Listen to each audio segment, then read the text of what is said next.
سورہ النجم پارہ نمبر 27 آیہ کریمہ نمبر 32، 33، 34 اور 35۔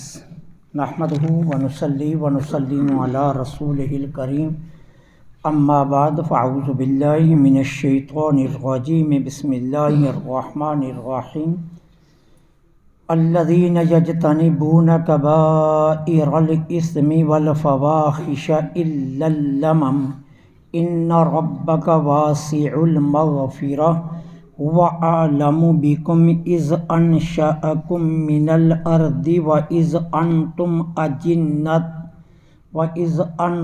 أَجِنَّةٌ فِي بُطُونِ أُمَّهَاتِكُمْ فَلَا تُزَكُّوا أَنفُسَكُمْ هُوَ أَعْلَمُ بِمَنِ اتَّقَىٰ أَفَرَأَيْتَ الَّذِي تَوَلَّىٰ وَأَعْطَىٰ قَلِيلًا وَأَكْدَىٰ أَعِندَهُ عِلْمُ الْغَيْبِ فَهُوَ يَرَىٰ۔ صدق اللہ العظیم۔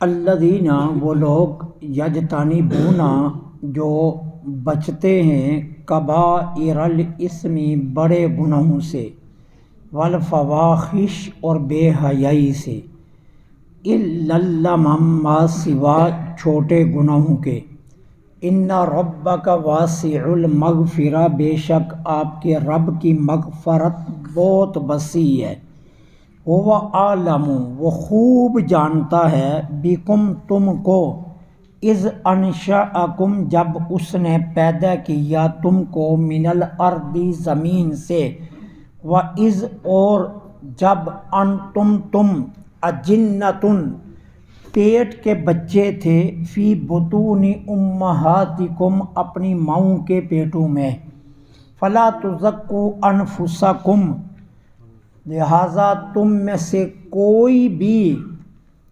اپنے آپ کو زیادہ متقی نہ کہے، هو اعلم، وہ اللہ بہت خوب جانتا ہے، لمن اتقیٰ، کہ کون ہے تقوی والا۔ افرأیت، کیا آپ نے دیکھا، الذی، اس شخص کو، تولیٰ، جو پیٹھ پھیر گیا، وَأَعْطَىٰ قَلِيلًا، اور اس نے تھوڑا مال دیا، وَأَكْدَىٰ، اور باقی روک لیا، أَعِندَهُ، کیا اس کے پاس، علم الغیب، علم غیب ہے، فَهُوَ يَرَىٰ، کہ وہ دیکھ رہا ہے اس کو۔ آیہ کریمہ نمبر 32 کا آدھا حصہ کل ہم نے پڑھ لیا تھا۔ اب اگلا جو حصہ ہے وہ یہ ہے، هُوَ أَعْلَمُ، وہ اللہ خوب جانتا ہے۔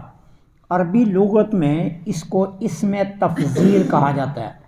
علم یعلم سے یہ اسم تفضیل ہے، وہ خوب جانتا ہے، بکم، تم کو، اذ انشأکم من الارض، جب اس نے تمہیں زمین سے پیدا کیا۔ امام ابو عبداللہ ترمذی رحمۃ اللہ علیہ یہ روایت نقل کرتے ہیں کہ اللہ جل سبحانہ و تعالی نے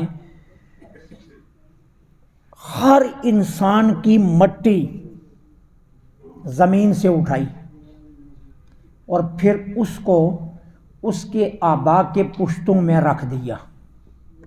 پہلے سارے انسانوں کی مٹی اللہ نے آدم کی پشت میں رکھا، اور پھر آدم سے پھر جس کی پشت کے طرف آنا تھا ان کی پشتوں میں رکھ دیا گیا، تو ہر انسان مٹی سے بنا۔ امام اوزاعی رحمۃ اللہ علیہ ایک روایت نقل کرتے ہیں، جانے جانا مصطفیٰ جانے رحمت پہ لاکھوں سلام صلی اللہ علیہ وسلم نے فرمایا، آج رات اللہ جل سبحانہ و تعالی نے اولین و آخرین کو میرے اجرے کے سامنے پیش کیا۔ صحابہ نے عرض کی، حضور جو پہلے گزر گئے وہ بھی؟ فرمایا ہاں وہ بھی، آدم سے لے کر تا قیام قیامت اللہ نے سب کو میرے سامنے پیش کیا۔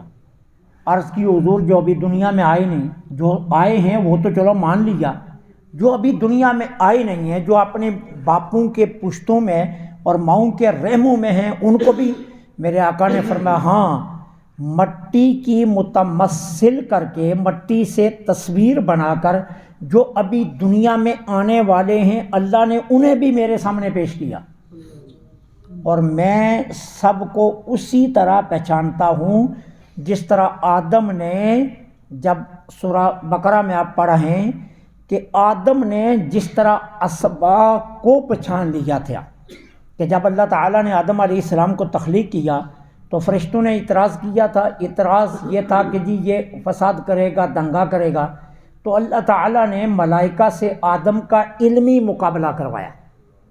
یہ ذہن میں رکھنا کہ فضیلت کا معیار علم ہے، دولت نہیں ہے۔ فضیلت کا معیار حسب و نسب نہیں ہے، فضیلت کا معیار علم ہے۔ جس کے پاس جتنا علم ہے وہ افضل ہے۔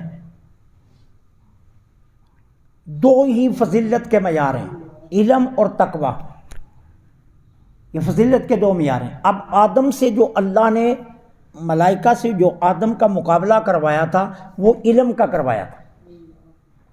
اب اللہ تعالیٰ نے کیا کیا؟ ایک انسان کو ضرورت جتنی اشیاء سے پیش آ سکتی ہے، کپڑوں کی سلائی کرنے والی سوئی سے لے کر بڑی سی بڑی چیز تک اللہ نے تمام اشیاء پیدا کر دی، اور پیدا کر کے ان کا ڈھیر لگایا۔ فرشتوں کو کہا بتاؤ ان کے نام بتاؤ۔ اب چونکہ فرشتوں کے متعلقہ وہ چیزیں نہیں تھیں، اب اس لیے فرشتوں نے کہا ہم تو نہیں جانتے۔ اب کہا ہمارے آدم تم بتاؤ۔ اب جناب آدم تیز شروع ہو گئے، یہ ہنڈیا ہے، یہ چمچ ہے، یہ ڈوئی ہے، یہ جو ہے نا وہ تھالی ہے، یہ پلیٹ ہے، یہ ڈونگی ہے، یہ فلاں چیز ہے، یہ فلاں چیز ہے۔ ضرورت انسانی کی تمام اشیاء تھیں۔ آدم علیہ السلام اس طرح فر پڑ گئے جس طرح کوئی لائق ترین بچہ گنتی پڑھتا ہے۔ قرآن کے الفاظ کیا ہیں؟ ملائکہ آدم کے علم کو دیکھ کر اش کر اٹھے۔ اللہ نے کہا فرشتوں اب پتہ چلا میں نے اپنے آدم کو کیوں پیدا کیا؟ عرض کی مولا تو ہی خوب جانتا ہے۔ پھر اللہ تعالیٰ نے اعتراف تعظیم میں فرشتوں کو حکم دیا اب میرے آدم کو سجدہ کرو، تاکہ تمہیں پتہ چلے کہ آدم افضل ہے علمی اعتبار سے تم سے، کیونکہ میں نے اس کو خلیفہ بنایا، یہ میرا خلیفہ ہے،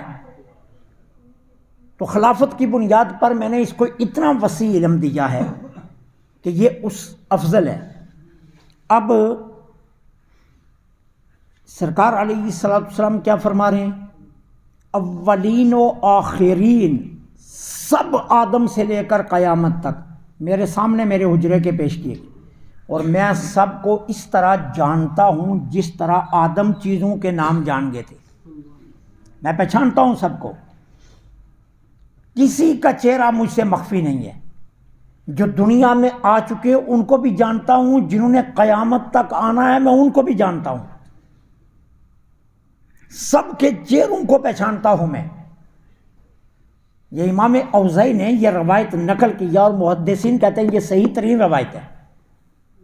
اب اس روایت سے پتہ چلتا ہے کہ ہر انسان کی تخلیق مٹی سے ہوئی ہے، اور ایک روایت جو کل میں نے آپ کو بتائی تھی کہ فرشتہ نطفے کو ہتھیلی پر رکھتا ہے، پھر مٹی اٹھا کر اس میں گوندتا ہے، گوند کر پھر اس کی خلق ہوتی ہے، وہ روایت بھی آپ ذہنوں میں رکھیں۔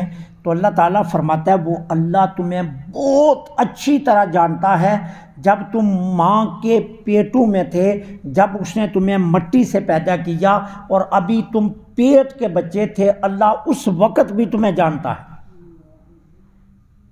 اب کیا ہے؟ فَلَا تُزَكُّوا أَنفُسَكُمْ، تم میں سے کوئی خواہ مخواہ اپنے نیک ہونے کا دعویٰ نہ کرے، میں بڑا فلاں سے نیک ہوں، میں فلاں سے بڑا نیک ہوں، میں فلاں سے بڑا پرہیزگار ہوں۔ اللہ فرماتا ہے مت ایسا دعویٰ کرو۔ کیوں؟ اس لیے کہ ریاکاری اللہ کو پسند نہیں ہے۔ خشوع، خضوع، عجز اور انکساری یہ چیزیں اللہ کو پسند ہیں۔ آپ دیکھ لیجئے، دنیا کا مطالعہ کیجئے، اللہ نے یہ کائنات ہمارے مطالعہ کے لیے بنائی ہے۔ ہر وہ درخت جس پر پھل لگتا ہے اس کی ٹہنیاں نیچے کو منہ کیے ہوئے ہوتی ہیں۔ آپ مطالعہ کر کے دیکھ لیں، اس کی ٹہنی کا آخری کنارہ وہ زمین کی طرف جھکا ہوتا ہے، سفیدہ کتنا تیزی سے بلندی کی طرف جا رہا ہے، کوئی پھل نہیں لگتا۔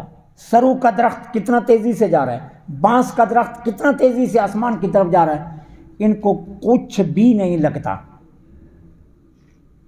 باقی جن درختوں کو پھل لگتے ہیں وہ سیب ہے، وہ انگور کی بیل ہے، وہ کیلے کا درخت ہے، وہ چاہے مالٹے کا ہے، وہ کنو کا ہے، وہ فروٹر کا ہے، جتنے درخت ہیں وہ سب کے سر زمین کی طرف جھکے ہوئے۔ کیوں؟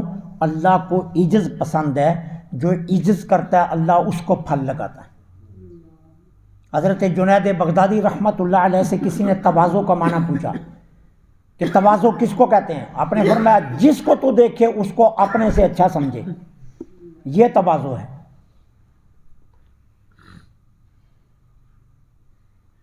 تواضع یہ نہیں ہے کہ یہ کہنا میں بہت نیک ہوں، میں بہت نیک ہوں، میں فلاں سے بڑا نیک ہوں، کہا یہ نہیں ہے۔ اللہ خود منع فرما رہے قرآن میں، فلا تزکوا انفسکم، اپنے آپ کو تزکیے کا مالک مت سمجھو، یہ چرچا مت کرے تے پھرو میں نیک ہوں، میں فلاں سے چاہوں، میں فلاں سے چاہوں، میں فلاں سے چاہوں، کہا نہیں، هو اعلم بمن اتقى، وہ اللہ جانتا ہے تم میں سب سے زیادہ تقوی والا کون ہے۔ کیوں؟ اس کی وجہ بتاتا ہوں۔ اس کی وجہ یہ ہے کہ اصل جو معیار ہے نا تقوی کا، وہ ہے موت پر جا کر کہ کس کی موت صحیح ہوتی ہے۔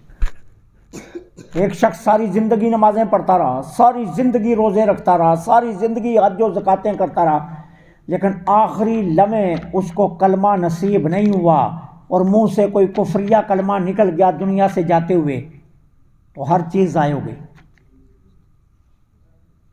معیار ہے کہ آخری لمحے کس کو صحیح نصیب ہوئے۔ ٹھیک ہے، اب ایک صحابی تھے، صحابی رسول ہیں، میدان جنگ میں اتنی بے دردی سے لڑ رہے ہیں کہ صحابہ اشش کر اٹھے، اور کئی صحابہ حضور کے خیمے کی طرف لوٹ آئے، حضور اس نوجوان کو دیکھیے کیسے لڑ رہا ہے، کس طرح یہ کافروں کی صفوں کو پھاڑ رہا ہے۔ میرے آقا نے اس کی طرف دیکھ کر فرمایا جہنمی ہے، حالانکہ وہ صحابی رسول ہے اور مسلمانوں کی طرف سے لڑ رہے تھے، فرمایا یہ جہنمی ہے۔ صحابہ حیران رہ گئے، حضور کی یہ کیا ارشاد فرما رہے ہیں آپ، یہ جہنمی ہے جو کافروں کی صفوں کو چیر رہا ہے وہ جہنمی ہے؟ فرمایا ہاں یہ جہنمی ہے۔ اب ہوا کیا، کافروں نے ان کا گھیرے میں لے لیا، ہر طرف سے تیر برسائے، اب گھوڑے سے نیچے گرائے، گھوڑے سے نیچے گرے، زخم اتنے گہرے لگے ہوئے تھے، اتنے کھاؤ تھے کہ اب تکلیف برداشت نہ کر سکے، اپنی ہی تلوار کی نوک پیٹ میں ماری اور خودکشی کر۔ اب آپ آخری لمحے غلط موت کا انتخاب ہو گیا، حالانکہ صحابی رسول تھے۔ یہ ہمارے جو کچھ عرصہ پہلے طالبان بھائی ہمارے آئے، سروں پر دستاریں تھیں، داڑیاں رکھی ہوئی تھیں، زاہد تھے، نمازی تھے، عالم تھے، لیکن خودکش عملے کیے اور اپنے لیے موت غلط چنی، زندگی ساری برباد کر کے رکھتی۔ لا تزکوا انفسکم، تقوی کا خود دعویٰ مت کرو، اللہ جانتا ہے تم میں سب سے زیادہ متقی کون۔ میرے آقا کا فرمان ہے، صحیح بخاری کی حدیث پاک ہے، ایک شخص اتنا نیک ہوتا ہے کہ اس کے اور جنت کے درمیان موت فاصلہ رہ جاتا ہے کہ مرے تو جنت میں جائے، میرے آقا فرماتے ہیں وہ جہنم میں چلا جاتا ہے۔ اور ایک شخص اتنا برا ہوتا ہے، اتنا برا ہوتا ہے کہ اس میں اور جہنم میں موت کا فاصلہ رہتا ہے، یہاں تک کہ وہ جنت میں چلا جاتا ہے۔ کیوں؟ موت سے پہلے کوئی ایسا کام اللہ اس سے کروا دیتا ہے کہ وہ جنت میں چلا جاتا ہے، پچھلے سارے گناہ معاف ہو جاتے ہیں۔ ٹھیک ہے، جس طرح وہ میں نے ایک روایت پہلے بھی آپ کو کئی مرتبہ سنائی ہے، ایک شخص حضور کی بارگاہ میں حاضر ہوا، میرے آقا مجھے کلمہ پڑھا دیجئے، میں مسلمان ہونا چاہتا ہوں۔ میرے آقا نے فرمایا کلمہ پڑھو، کلمہ پڑھا۔ اب کلمہ پڑھ کر مسجد نبی سے باہر نکلنے لگے، حضور نے جہاد کا اعلان کر دیا، بھائی ہم نے جہاد کے لیے جانا ہے، تیاری کرو۔ اس نے آواز سنی، بھاگا ہوا گھر گیا، ہتھیار لیے، گھوڑا لیا، حضور کی بارگاہ میں آ گیا، میں نے بھی جہاد پر جانا ہے، ابھی کلمہ پڑا ہے، جہاد پر نکل گئے۔ اتفاق ایسا ہوا راستے میں کوئی نماز نہیں آئی، مجاہدین جہاد کے میدان میں پہنچ کے راستے میں کوئی نماز آئی ہی نہیں، وقت ہی نہیں آیا۔ اب سب بندی ہونے لگی، وہ جس نے ابھی کلمہ پڑھا تھا کہنے لگا جی مجھے سب سے پہلے بھیجیے۔ اب سب سے پہلے سرکار نے میدان میں انہیں بھیج دیا۔ اب گئے، لڑتے لڑتے شہید ہو گئے۔ صحابہ نے کہا یار یہ بندہ جہنمی ہے، یہ جنتی نہیں ہو سکتا، ابھی تو کلمہ پڑھا، نہ کوئی نماز پڑھی، نہ روزہ رکھا، نہ اس نے کوئی کلمہ یاد کیا، نہ کوئی تسبیح یاد کی، ابھی تو اس نے درس لیا ہی نہیں، ابھی تو صرف لا الہ الا اللہ محمد رسول اللہ یاد کیا ہے، اور تو اس نے کچھ کیا ہی نہیں ابھی، تو یہ جہنمی ہے۔ اب ذرا میرے آقا نے جو مثال دی ہے نا، میں سمجھانے کے لیے وہ کرنے لگا ہوں، ورنہ حضور کا فرمان حضور کا ہی ہے، ہماری نہیں جرت کہ ہم وہ کہہ سکیں۔ لیکن میرے آقا نے جب صحابہ سے یہ سنا نا، فرمایا ادھر آؤ، صحابہ اکٹھے ہوئے، فرمایا ادھر سے آیا ادھر جنت میں چلا گیا، فرمایا ادھر سے آیا ادھر جنت میں چلا گیا۔ اب کچھ نہیں کیا تھا، وہ سیدھے جنت میں چلے گئے۔ اب کچھ صحابہ تھے جنہیں ابھی بھی ذہن میں اختلاط تھا کہ نہیں یہ جنتی نہیں ہو سکتا، یہ کیسے جنتی جس سے نماز ہی نہیں پڑھی کوئی، ٹھیک ہے نا۔ میرے آقا نے ان کو خیمے میں لے گئے، ان پر نظر دوڑائی، فرمایا دیکھو جنت میں پھر رہے ہیں، انہیں دکھا دیا میرے نبی نے جنت میں پھرتا ہوا۔ تو اصل فیصلہ ہے آخری لمحے پر کہ موت کس کی اچھی ہوتی ہے۔ جس کو موت اچھی مل گئی اصل نیک وہ ہے جو جاتے ہوئے کلمہ پڑھ گیا، جس کو جو ایمان سلامت لے کر گیا۔ حضرت شیخ عبد القادر جیلانی اپنے حجرے میں بیٹھے ہیں، باہر کافی شور و غل ہوا، پوچھا کیا وجہ ہے، آج باہر بڑا شور ہے، کہا جی آپ کو پتہ نہیں ہے آج عید کا دن ہے، لوگ عیدگاہ کی طرف جا رہے ہیں، لوگوں نے کپڑے پہنے ہوئے نئے، اور لوگ تیار ہو کر عیدگاہ کی طرف نماز عید کے لیے جا رہے ہیں۔ شیخ عبد القادر جیلانی غوث اعظم رونے لگے، رو کر فرمایا ہماری عید تو اس دن ہوگی جس دن ہم ایمان سلامت لے کر دنیا سے جائیں گے، اصل ہماری عید کا دن وہ ہوگا، فرمایا جس دن ہم ایمان سلامت لے کر دنیا سے جائیں گے وہ ہماری عید کا دن ہوگا۔ تو کہا کوئی شخص بھی دعویٰ نہ کرے تقوی کا، اللہ خوب جانتا ہے تم میں سے کون متقی ہے، کون ریاکاری کے عمل کر رہا ہے، کس کے اعمال میں اخلاص ہے، کون کتنے عزت سے کر رہا ہے، کون لوگوں کو دکھلاوے کے لیے کر رہا ہے، کون لوگوں کو نیچا کرنے کے لیے کر رہا ہے، کون اپنے تقوی کے اظہار کے لیے کر رہا ہے، کون اپنے آپ کو متقی بنانا چاہتا ہے، اور کون ہے جو سارے عمل اللہ کی رضا کے لیے کر رہا ہے۔ اس لیے تم میں سے کوئی دعویٰ نہ کرے۔ اب اس کے بعد فرمایا افرأیت الذی تولی، یہ تینوں اگلی آیات ولید بن مغیرہ کے متعلق نازل ہوئی ہیں۔ ایک دن اس نے فیصلہ کر لیا، یہ کفار کا سردار تھا، ایک دن اس نے فیصلہ کر لیا کہ میں نے اسلام قبول کرنا ہے۔ اب یہ فیصلہ کر کے اپنے گھر سے چل پڑا کہ میں نے اسلام قبول کر لینا ہے۔ آج حتمی میرا یقینی فیصلہ ہے کہ میں محمد صلی اللہ علیہ وسلم کی بارگاہ میں جا کر کلمہ پڑھ لوں گا۔ اور یہ ابو جہل کا قریب ترین کا ساتھی ہے ولید بن مغیرہ۔ راستے میں اس کے ساتھی سے ملے، کہا کدھر جا رہے ہو؟ کہنے لگا میں کلمہ پڑھنے جا رہا ہوں۔ چونکہ سردار بھی تھا، بہادر بھی تھا، نہ ڈر بھی تھا، ڈرتا نہیں تھا کسی سے، اس لیے چھپایا نہیں، کہا میں کلمہ پڑھنے جا رہا ہوں۔ اب اس کے ساتھی سے کہنے لگے ایک بات بتا، اپنے باپ دادا کو جھوٹا کرنے لگا ہے، باپ دادا کا دین چھوڑنے لگا ہے، اپنے باپ دادا کو جھوٹا کرنے لگا ہے کہ وہ جھوٹے تھے جو بتوں کو پوجتے تھے، اور محمد صلی اللہ علیہ وسلم کہہ رہے ہیں کہ جن نے بتوں کو پوجا وہ جہنم میں ہیں، تو کیا تم یہ ثابت کرنا چاہتا ہے کہ واقعہ تیرے باپ دادا جہنم میں؟ یہ کیا کرنے لگا ہے تم اپنے باپ دادا کا دین چھوڑ کر؟ اس نے کہا تمہاری باتیں تو درست ہیں، لیکن اب میں جو فیصلہ کر چکا ہوں نا، اس فیصلے کو بدلنے پر مجھے اللہ کا عذاب کا ڈر ہے کہ اگر میں نے فیصلہ بدلا تو میرے اوپر اللہ کا عذاب آ جائے۔ ٹھیک ہے، عجیب ذہن کے لوگ تھے، عجیب ذہن کے لوگ۔ ان میں سے ایک بولا، کہنے لگا اگر اللہ کے عذاب سے ڈرتا ہے نا تو اتنا مال مجھے دے دے، جو عذاب تجھے آئے گا وہ میں لے لوں گا۔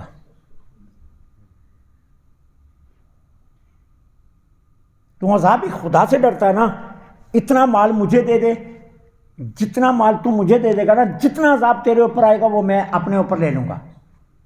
اس نے کہا ٹھیک ہے۔ اب اس نے مال دینے کا وعدہ کر لیا، کفر میں پھر پکا ہو گیا،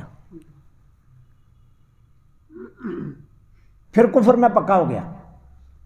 اب اللہ فرماتا ہے افرأیت الذی تولی، کیا آپ نے اس شخص کو دیکھا جو پیٹ پھیر گیا؟ آیا تھا کلمہ پڑھنے کے لیے لیکن پیٹ پھیر کر واپس چلا گیا۔ وآتا قلیلا، اب کچھ مال دیا، وأکدا، اور باقی روک لیا۔ اب ہوا کیا، اس نے جتنا مال مانا تھا نا اس کا آدھا مال اس بندے کو دے دیا اور باقی میں بخل کرنے لگا، کہنے لگا باقی نہیں دینا۔ اب اللہ فرما رہا ہے آتا قلیلا، آدھا مال دے دیا، وأکدا، اور باقی میں بخل کر گیا۔ اب اس کا مطلب یہ نہیں ہے کہ اللہ اس کی تائید کر رہا ہے کہ پورا مال دیتا تو عذاب سے بچ جاتا۔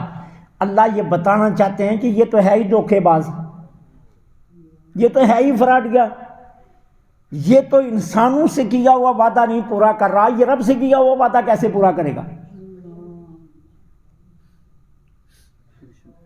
ٹھیک ہے، کہا آتا قلیلاً، آدھا مال دیا، وأکدا، اور باقی کو روک لیا۔ اب اللہ اس سے ایک چیلنج کر رہے ہیں، فرما اَعِندَہُ عِلْمُ الْغَیْبِ فَهُوَ یَرَا، تیرے پاس غیب کا علم ہے جو تو دیکھ رہا تھا کہ مال دے کر تو بچ جائے گا؟ اور تیرے پاس کوئی غیب کا علم ہے کہ جس غیب کے علم سے تو دیکھ رہا تھا کہ اگر اس بندے کو تو نے مال دے دیا تو یہ تجھے عذاب سے بچا لے گا؟ بے وقوفا، اگر تجھے عقل ہوتی تو تم مال کی بات نہ کرتا، تم میرے محبوب کی بارگاہ میں پہنچ جاتا۔ اپنے آپ کو روک کر بدبختی پھر خرید لیا تو نے، اور تیرا تھوڑا دیا یا زیادہ دیا ہوا مال تجھے نہیں بچا سکے گا۔ تیرے پاس کوئی غیب کا علم نہیں ہے کہ جس سے دیکھ رہا تھا تو کہ واقعہ میں اس کو مال دے کر بچ سکتا ہوں۔